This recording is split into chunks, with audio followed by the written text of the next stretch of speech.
Yo, what is up, everybody? It is time for another episode of the Blindside Podcast. I'm your host, Blind Metal Gamer, along with the lovely and vivacious Kyra Super Saiyan. What's up, Kyra? Not much, blind. It's just a lazy Sunday around here. The dog's napping, the cat's napping, so we've got furry friends today. Nice. Today, our episode, as always, we agree with do what we're going to say. It is the spooky season. It is time for our spooky episode revolving around Halloween candy. Is that not right, Kyra? That's right. We may even throw in a couple of scary episodes to satisfy Blind's horror insatiableness. Mm-hmm. All right. So in this one, we're going to talk about our favorite Halloween candies, stories about trick or treating, etc. So Maybe even one scary story, since it does relate to Halloween trick or treating on my end. right. So, do you have any type of scary particular Halloween candies that you remember when you were younger that you loved? Oh gosh, it was always Tootsie Rolls and Tootsie Pops. Those were one of my safe candies. Growing up. As for those of you who don't know, from a young age, little Kyra was diagnosed with a peanut allergy, and it didn't take much for me to get sick if I ate the wrong food. So anytime anything Tootsie Roll brand came into the Halloween buckets, Mom would be like, "Okay, you give that to your sister, and you give her all your Reese's." Hey, nothing wrong with Tootsie Rolls. Okay, my favorite Halloween candy, and it still is, Mm-hmm. Reese's. Although now I prefer, since Blind Metal Gamer gives up sugar for health reasons, Mm-hmm. sugar-free Reese's would be my new favorite Halloween. I actually have tasted something very similar to Reese's. Trader Joe's, or Joe's actually sells their own version of Reese's made with sunflower seed spread, which is Mm-hmm. an alternative to peanut butter.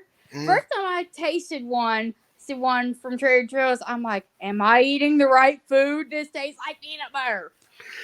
No, I've never had it. They're called Sun Cups. I've never had one. Yes. I've never had one. I've been wanted to try one for a while. I will So, have to have my mom pick up two the next time we go to Trader Joe's because they are so good, especially if you freeze them. Then you get oh, the perfect balance of chocolate and saltiness from the sun butter. Oh my gosh, mm-mm. perfect salty sweet snack. All right. So, okay. Now the theme of our episode is Halloween adventures. Kyra, would you like to kick us off with some of your Halloween adventures of trick or treating The on your end one of the that spectrum? immediately comes to mind is Halloween of 1999, maybe 2000. No, this would have been Halloween of 2000. That's right, because I was 7 at the time. And Mm. it was the all week long. Nickelodeon was airing Halloween episodes, and a new Halloween special was supposed to debut. This was supposed to debut on Halloween, but it wasn't a cartoon. It was going to be a true crime special by Nick News. So my sister and I begged our mom to record the VCR while we went out trick or treating because my mom was single and we came from a blended family at this point. My parents Mm. had been divorced for a year at this point. Mm. So mom agrees. So Caitlin and my sister and I come back from trick or treating, and we pop in the VHS tape Mm. that had recorded. It was not a true crime story. It was Oh. SpongeBob, a new Halloween special. And my sister's like, "Okay, it's SpongeBob. I'll watch it." And then not the B plot, then the sister episode, which for those of you guys don't know is what they call the B Mm-hmm. side Yeah. of a cartoon for those 22-minute episodes. And it was this really interesting episode I'd never seen before. It was called I Was a Teenage Gary. For those of Mm-hmm. you scary movie fans, that is a reference to two different movies. I Was a Teenage Werewolf, the Mm-hmm. first werewolf movie of the 1950s, and An American Mm-hmm. Werewolf in London, which is a downright terrifying, revolutionary, scary movie that to this day I have not seen because I have not seen that either. Now I heard American Werewolf in Paris has a good song on it by Bush. The soundtrack has a song by Bush. you don't want to watch American Werewolf in Paris. It's a lackluster sequel to An American Werewolf in London. Then I'm more worried about the soundtrack. crazy. Anyway, the point is, I was a teenage. Gary is not something you want to watch on Halloween night. It gave me nightmares for weeks. And to this day, the transformation scene of SpongeBob turning into a snail is so downright terrifying. Every time it pops up on YouTube, I have to mute it because I cannot stand it. It freaks me out. I am 30 years old and I am still terrified of one sponge getting turned into one snail. It's got a great ending. It's got a great plot, and it's downright terrifying. If you want a fright on Halloween night, watch it. But if you're like me, a wimpy little 7-year-old at the time, don't watch it on Halloween night because it's gonna keep you up for weeks. All right, now, uh, okay, I'll tell you about one of my favorite Halloween shows before we get into the trick or treating. Um, One of my favorite Halloween shows, aside from the Simpsons Treehouse of Horrors, I love those. Those are awesome. Great anthology series, and I don't normally like anthology, so that's a statement coming from me. Um, so I like. By the way, a quick shout out to YouTube channel Top Fives for their October content. It's going to be coming up all month long. Spooky stuff. I like really scary, paranormal, aliens type stuff. Now, when I was a young blind metal gamer, I'm sure all you 80s and 90s kids remember this. Are you afraid of the dark? Oh, yes, I remember that. There is one episode in particular that scares me, and I will see where this conversation goes in a minute. Yes. What I liked about Are You Afraid of the Dark, they were around a campfire, they told stories. And there was one about this demon named Golf. Oh. He was a mean bastard. He basically, I think this is the one that Kyra was referring to that freaked her out. Mm-hmm. The one about the Indian burial ground. Oh, yeah, the And swimming the pool demon. episode. My And sister and I were too scared to get into our grandparents' swimming pool for a week, and my mom couldn't figure it out until my sister was like, "Well, we have to tell her now. Thanks a lot, Kelsey." Oh, Kyra. hmm But yeah, I think that's the one that they had to use the chlorine to kill the monster, and Not just chlorine, a whole bunch of pool chemicals. yeah, but it did him in anyway.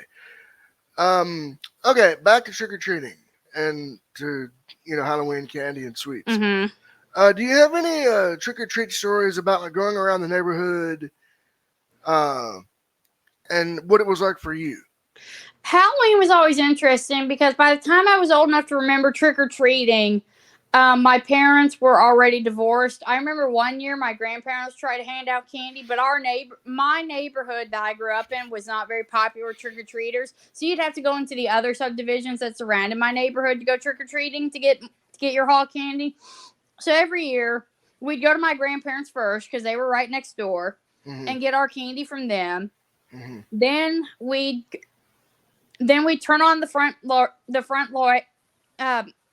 porch lights at my mother's, and we'd leave a bowl of candy out with a note saying, "Please take one or two pieces."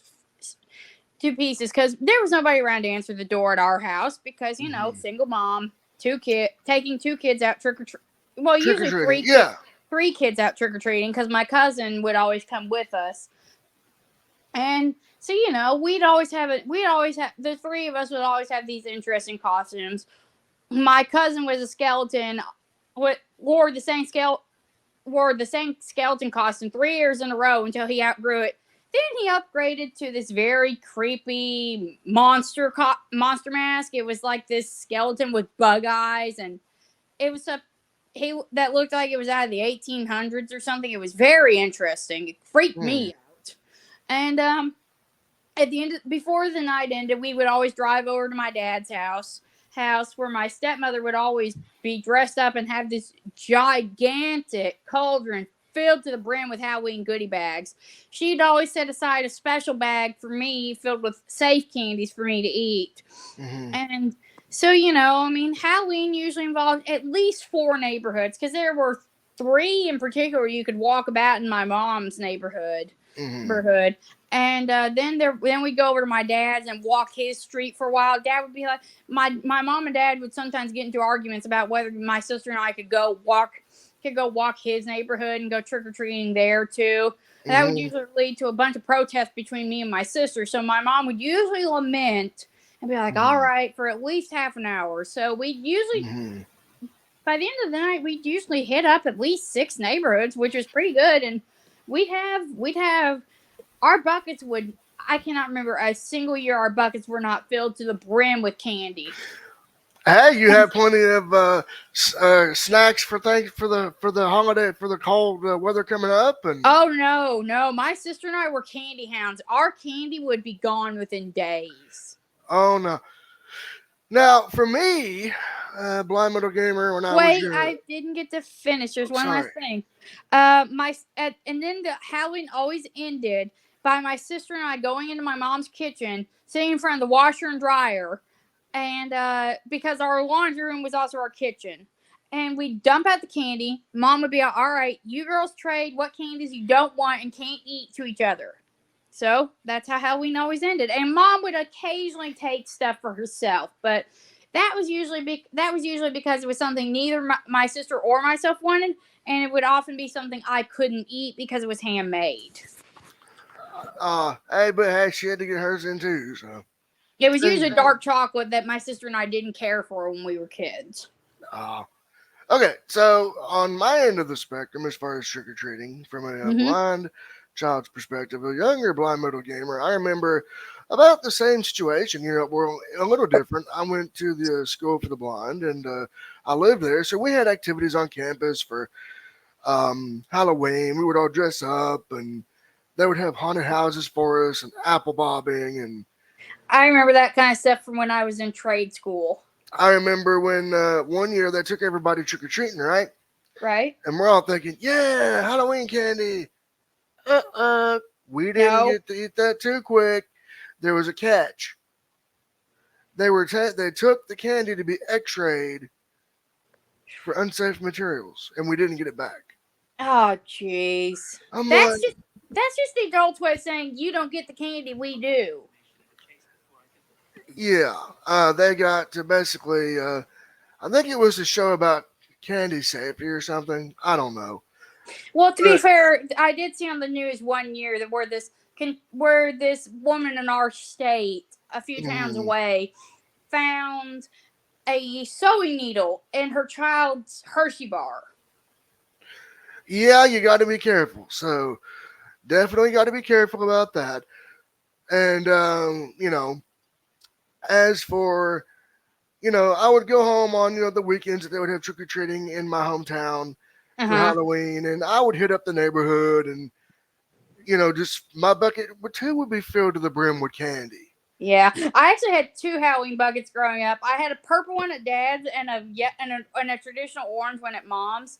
So Hmm. that was interesting. And while we're on the note of Halloween, I will tell you when young Kyra was little and couldn't remember Halloween, my very first Halloween in my what used to be my hometown, which was before we moved to where I am now, it got so cold, and where Brian and I are from, it's known to get cold and rainy on Halloween. Not Hmm. that year. Good on 1993. It snowed the day before Halloween. And the next day there was snow on our jack o' lantern. Oh man, that must have been old man winter or Sub Zero trolling you. As they say about our area, bipolar Mother Nature. Yeah, man, that too. So No offense to anyone who's bipolar. That's just an old saying that we like to say in our area. yeah, that's just an old proverb. But anyway, um, so I would get lots of candy, from the neighborhood, and then I also have a couple of stories I'd like to share about Halloween at the school, and then what it was like giving candy out because I kind of got to experience from both sides of the coin. I've actually got to experience handing candy out at, in our community as well as an adult, so that should be interesting. So okay, as you know, I lived at the school on campus during the week. I would go home on the weekends, so it Mm-hmm. was it was not a stay 24-hour day, 7-day a week deal. At Halloween at the school, it was very, very, like I said, they had haunted houses, apple bobbing, dances. Mhm. And I remember one year, it was 1997. I had Mhm. this homework I had to do, right? I had a teacher. Now Right. I'm going to name drop Miss Creasy if you're listening. Mhm. You're involved in the story, so here we go. Oh boy. Name Mrs. Creasy. And Mrs. Creasy, very, very good teacher. But when it came to homework and assignments, she was strict. I had Very plenty of strict teachers on like that. that. So I'm freaking out. Oh God, I have an assignment I got to get done, but I got to dance. Oh God, what do I do? Mhm. I had to crisscross between the dance and getting this assignment printed. Luckily, I got everything worked out and got to go and do get everything printed and turned in or whatever. Yeah. But I freaked out for him, and it was on Halloween night, so they had this particular night a dance with black lights, good music, hip hop, and they didn't have any. Well, they may have had Guns N' Roses, but no like KK's, no metal that I normally associate with now. I can't imagine at a school dance there would be much metal. Well, there could have been. There was workarounds. As long as the music had no profanity, it was good to go. Yeah. Now, if it was like disturbed or something explicit, Yeah. no. But anyway, so I got all that done, and the costume for that year, I was the Grim Reaper. Nice. I had this dark hood over my face and this blood red costume. Yeah. Did you have a scythe? No, I think I was the Grim Reaper's assistant, I think, is what it was Oh, that called. makes more sense because if you were the actual Grim Reaper, I you would could have have the fashioned scythe your. and. If you were the actual, here's a fun idea. If you ever did that costume and were the actual Grim Reaper, you could fasten one of your walking poles As a into a scythe. into a scythe. Okay, you're giving me ideas. Hey, you should have thought of that yourself, silly. Okay, so then I get as time passes, I get older. I didn't want to give out candy Mhm. when I was a teenager, I didn't want to go around getting candy. Rather, Mhm. I was too old. The age limit. I'd reached the age limit to do that, and I had a certain event in my life that had forever changed my life for the better. Yeah. And ironically enough, it was around Halloween time when it happened. Oh And no. And I said, Mom, I want to give out candy this year. Well, no, it was a good event. I Mhm. just said, Mom, I want to give out candy this year. I want to see what it's like to hand it out and Mhm. not go around getting it. I want to give it. And she said, okay. And so I sat out front with my orange bowl of candy and I handed it out to the trick or treaters. And, Yeah. that lasted for several years. I even remember one year I was fresh out of school. I had graduated and I was giving out candy at the door. Had some. I made a mix CD of just different video game music. Mhm. A cover of Planet Caravan by Pantera, R.I.P. Dimebag and Vinnie Paul. I had to throw that Yeah. in there. Um, and I remember this one little smart ass kid comes Mhm. up to the door. Yeah. Are you handicapped? What was that Oh. now? The kid's mother corrected him immediately, so he got immediate correction. That's good. So, um, yeah, I've experienced both giving and getting candy on Halloween. What about you, Kyra? I actually do that myself. When I was I'd say 15, I took on the mantle of handing out the candy. My mom and I actually just about had a big argument one year because she's like, "You're a teenager. You can't go trick or treating anymore." So I had to stop, and so then we moved after my last Halloween. I mean, the last Halloween I trick or treated was my freshman year in high school, and then we moved. So by 16, I was transitioning to our new house in a nice subdivision. Mm-hmm. I got overwhelmed with the amount of trick or treaters, and if it and like I mentioned earlier, if you know anything about our area, Mm-hmm. it gets friggin' cold on Halloween. So I had to Mm-hmm. sit out in a chair on the front porch and have a blanket around me while I was dressed up in a costume because it got so cold. So Mm-hmm. and then after college and trade school, where I got to experience Halloween parties and all that stuff, I started handing out candy for the community instead of doing it at home, because I'm like, we get overwhelmed with the candy at home. I might as well just do it in the community where I can accommodate more people. And so when I do that, I fashion my gloves so that I don't contaminate my hands with something I'm allergic to, and it gives me a neat chance to connect with people. Sometimes, because I'll see disabled people, I'll see people with food allergies, and so sometimes I'll get a parent who says, "Oh, she's got a food allergy. Can you?" I'm like, I understand. I've already picked, and I give them a Tootsie Roll or Tootsie Pop. And this year, it's actually turning into something different. This year, I am putting together a selfie station instead of handing out candy, because the way the community hands out candy has changed in the last couple of years. So Right. now, instead of handing out candy, I am making a selfie station. So this will bring Kyra back to her art roots from college, and so it'll be a neat way for me to hone my skills. I'm gonna get some stuff from Dollar Tree and Michael's and just go to town. Now, me, I would too be involved with the community involvement, but this year, the date that it falls on, it's going to conflict with, I'll just say non-podcasting related activities. So, Yeah, I maybe, understand. hey, maybe 2024, we'll see what happens. Maybe we can do it together next year. Maybe. But yeah, Halloween, very fun, very awesome. Kyra, do you have any funny Halloween adventures that you went on that you may have gotten freaked out, like at like a haunted house or? Oh man. My first experience with a haunted house was memorable. Like, that was the downright most terrifying haunted house I've ever been to. And apparently they had this. I don't remember this because I remember my mother talking about it. And apparently the workers of the haunted house would lurk around the parents and kids while they were waiting in line to get in, so they could get information on the kids to scare them. So between the chainsaws, the clowns, and everything else, they'd be like, Kyra, Kyra, Kyra, Kyra, Kyra, Kyra. That would freak out every little kid in the haunted house immediately. And they'd run out crying for their moms and dads. And oh my gosh. It took me a long time to get over haunted houses. All right, now I have a couple of stories about haunted houses. Um, the first being I was again at the school, and we would always go to the haunted house at the Lions Club that they would Mm-hmm. put on. And this haunted house had a pretty cool intro. It Mm-hmm. had a big dragon that would open up its mouth and take a big bite as you went in. Yeah.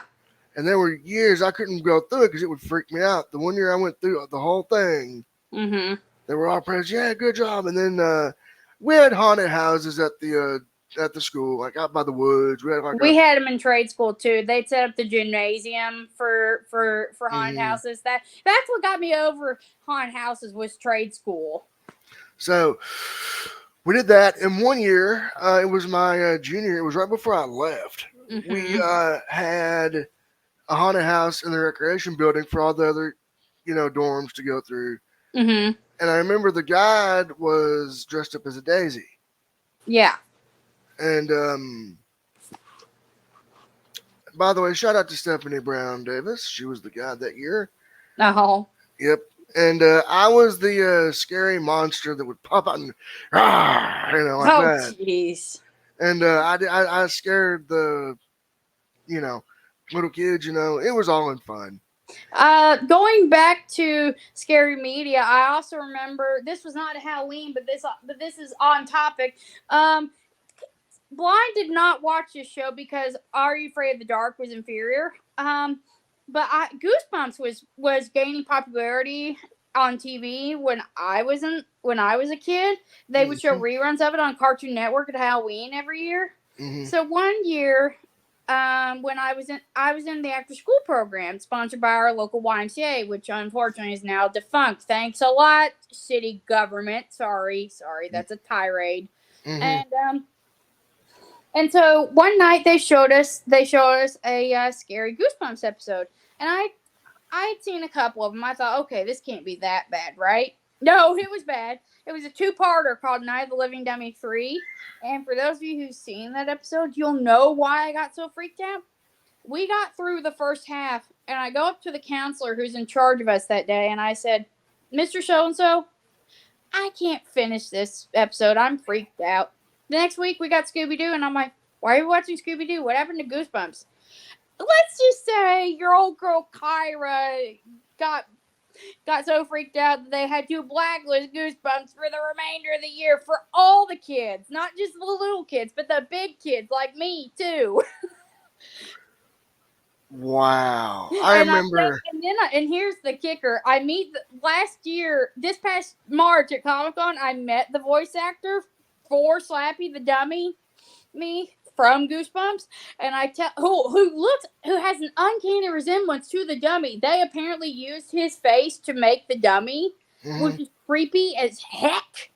And I tell him the Oh story, God. and he's like, "Oh my gosh, I love that. That's the purpose of the show. If you did that." Hey, I've got kind of a funny story before we do our final thoughts. Okay. Um, about media, and I do remember Oh Goosebumps. I shit. remember with one time I was in Boy Scouts, and That Goosebumps was inferior. You know, it was just new, and we were all wanting to watch it. So we yeah. had a Boy Scout.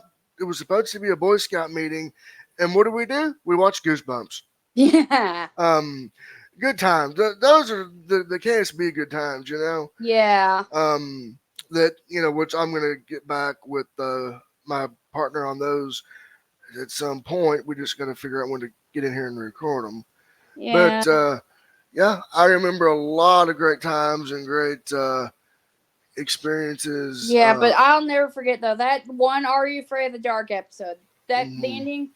the Indian graveyard pool episode that freaked me out. But nothing, and I mean nothing, to me is more terrifying than I was a teenage Gary. That Mhm. episode, y'all. If you guys want to fright this Halloween and you don't want a scary movie, you want something lighthearted that's go watch the episode of SpongeBob. You will never look at SpongeBob the same or Gary the same way again.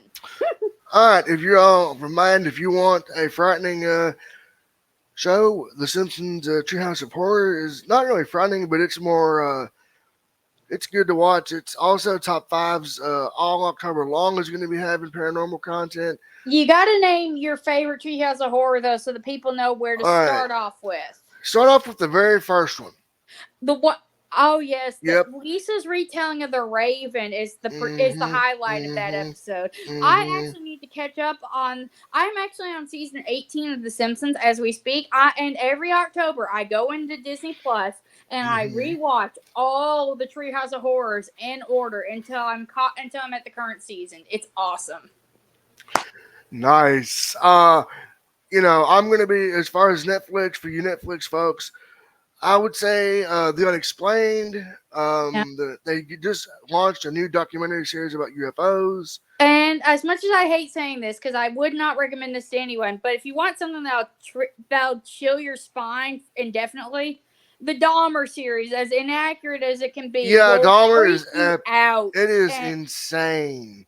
don't watch it alone though. Watch it with a friend for God's sake, so that both of you can suffer. But keep a bucket nearby because I've heard people got sick watching it. I mean, if Hey, it's anything like me with scary books, it'll make you ill.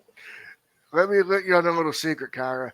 What? Your boy Blind Metal Gamer didn't throw up once he was snacking all the way through that bad boy. Well, you are not like most people when it comes to that stuff, considering all the metal you listen to.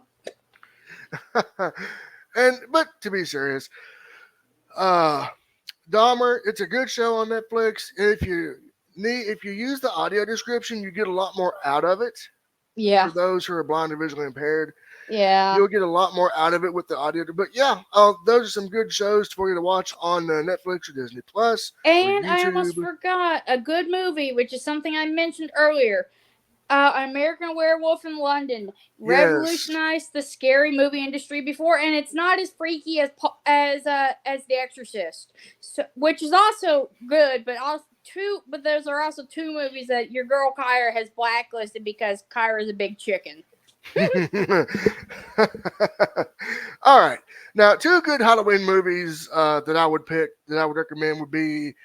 Um, I know it's not a horror movie, but it's a superhero movie. The three Blade movies, the Blade trilogy, I Oh recommend yeah, my those. parents wouldn't let me watch any of them because I wanted to watch them because I saw Blade appear in Spider-Man the animated series. I'm like, well, what can be so bad about that? My dad's like, you're not watching an R-rated horror movie at 15 years old. That was the end of that conversation. Yeah, and the Blade trilogy is good. That's what I would recommend. Mm-hmm.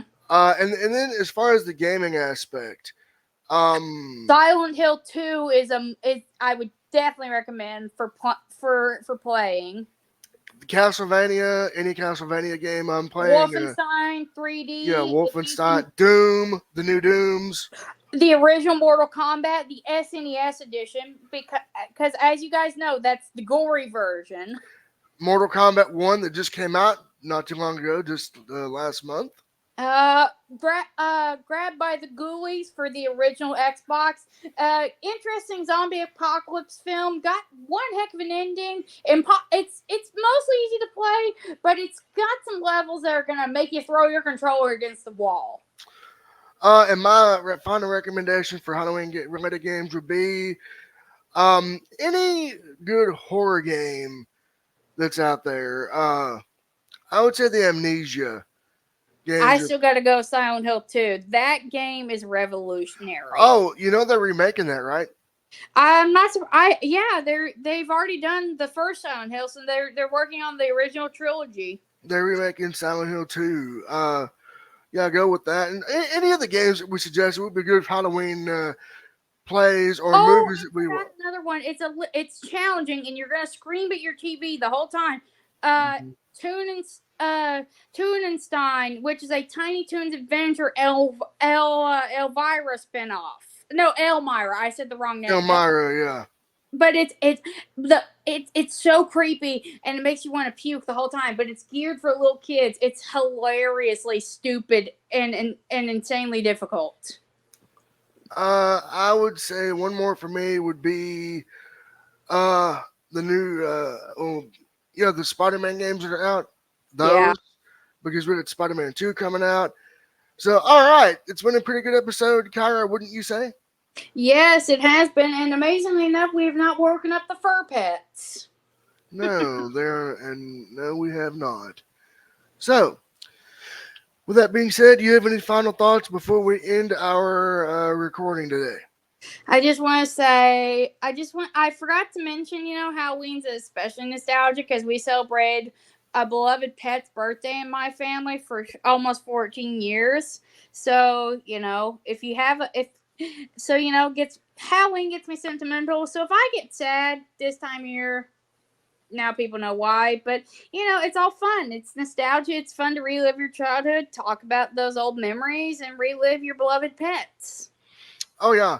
I do want to wish everybody a happy Halloween. I hope everybody stays warm and safe. And I hope that everybody, always practice safe trick-or-treating practices. And don't take any partially open candies. It's not safe. No, don't. If it's partially open and if you're in doubt, throw it out. Yeah, seriously. If you're in doubt, have your parents look at it. Right. Just don't let them take all your candy in the process. That's what some parents like to do. Parent, relative, or adult you're trick-or-treating with. Exactly. Okay, so with that being said, I want to wish everybody a happy and safe Halloween. And Kyra, I will talk to you on the next episode in November when the temperatures will be colder and the days will be shorter. Do you want to tell them what's coming up in November? Thanksgiving traditions and beloved holiday recipes. Yes, that's coming I've up got next. some good ones. Stuff like pumpkin pie, pecan pie, and some unfortunately sad stuff for your girl Kyra. But that's all for another episode. Yep, that's all coming up next time on the Black Side Podcast. So until next time, for Kyra Super Saiyan, I've been your host, Blind Metal Gamer, saying so long, everyone. And I'm Kyra Super Saiyan saying stay golden, y'all. And peace out.